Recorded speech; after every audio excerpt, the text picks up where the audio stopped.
Hello guys, welcome back to my channel. আমি সুপ্রীতি। আজ আমি হাজির হয়েছি দারুণ স্বাদের ডিমের ঝোলের রেসিপি নিয়ে।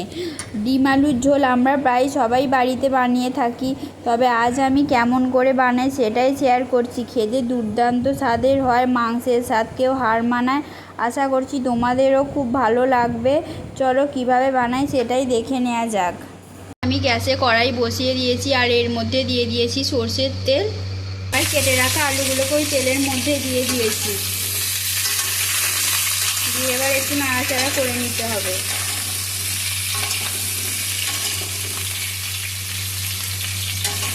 আলুটা আমাদের একটু লাল লাল করে ভাজা হয়ে গেছে। তারপর আমি আলুগুলোকে কুকারের মধ্যে দিয়ে দিয়েছি আর এর মধ্যে আমি নুন আর হলুদ দিয়ে দিয়েছি। আর এই আলুগুলোতে আমি 3টে সিটি দিয়ে দেব। ওই কড়াইয়ের মধ্যে আমি আবার সরষের তেল দিয়ে দিয়েছি। ছাড়িয়ে রাখা ডিমগুলোকে আমি এখন একটু ভেজে নিচ্ছি। ডিমগুলো ভাজা হয়ে গেছে আর আমি তুলে নিয়েছি। এখন ডিম ভেজে রাখা তেলটা যে বেঁচে ছিল তার মধ্যে আমি দিয়ে দিয়েছি তেজপাতা, এলাচ আর দালচিনি। এটাকে একটু নাড়াচাড়া করে তেলের মধ্যে দিয়ে দিচ্ছি পেঁয়াজ।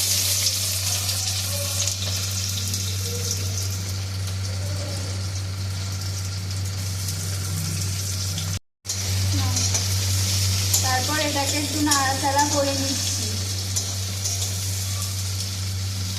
পেঁয়াজটা একটু নাড়াচাড়া করে ভেজে নিয়েছি আর লাল লাল মতো হয়ে গেছে। আমি এর মধ্যে এবার টমেটোগুলোকে দিয়ে দিয়েছি। এবার একটু নাড়াচাড়া করে নেব। টমেটোটা একটু সেদ্ধ হয়ে গেছে। এবার আমি এর মধ্যে দিয়ে দিচ্ছি রসুন বাটা। এবার একটু নাড়াচাড়া করে নিচ্ছি। এরপর দিচ্ছি আদা বাটা। এরপর দিচ্ছি লঙ্কা গুঁড়ো।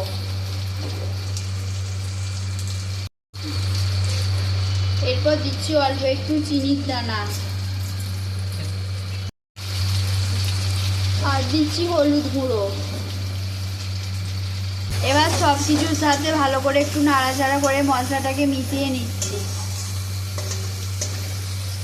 এরপর আমি সিদ্ধ করে রাখা আলুগুলোকে কড়ার মধ্যে দিয়ে দিয়েছি। এবার একটু নাড়াচাড়া করে নিচ্ছি আলুটাকে সব কিছুর সাথে।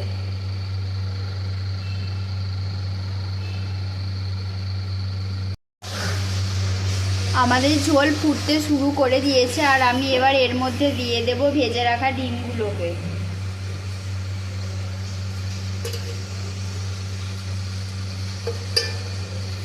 এবার এই ডিমগুলোকে দিয়ে আমি এবার একটু ফুটিয়ে নেব।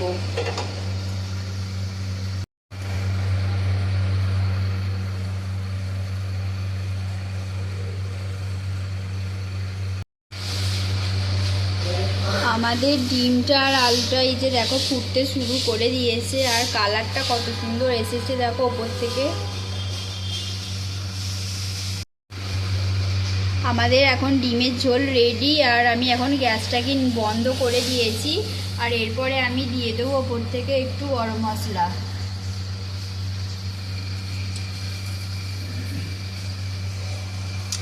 আমাদের ওপর থেকে গরম মশলা দেওয়া হয়ে গেছে। এবারে আমি একটু নাড়াচাড়া করে নেব। আমাদের ডিমের ঝোল রেডি। আর রেসিপিটা তোমাদের কেমন লাগলো অবশ্যই কমেন্ট করে জানাবে। লাইক করতে ভুলবে না আর আমার চ্যানেলটা সাবস্ক্রাইব করে দেবে। আর তোমরা এইভাবে বাড়িতে একবার বানিয়ে দেখতে পারো।